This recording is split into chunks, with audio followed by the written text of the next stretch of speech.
ma loodan üldse nagu sellist head lahendust asjale.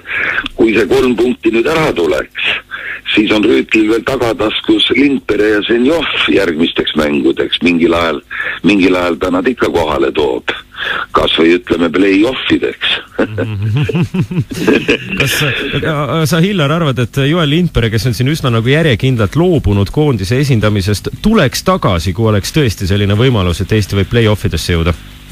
No miks mitte, ma arvan, et küll see on ühele väikeriigile ikka väga suur asi ja siin on õnne üksjagu vaja ja noh, tänane mäng on üks selline sõlmkoht, siin on kõik variandid on õhus ja minu arvates aga kui peaks tulema meile selline igatpidi tänasest mängust ja edasi ka ja miks mitte, et see teine koht ei ole nüüd nii väga võimatu päris.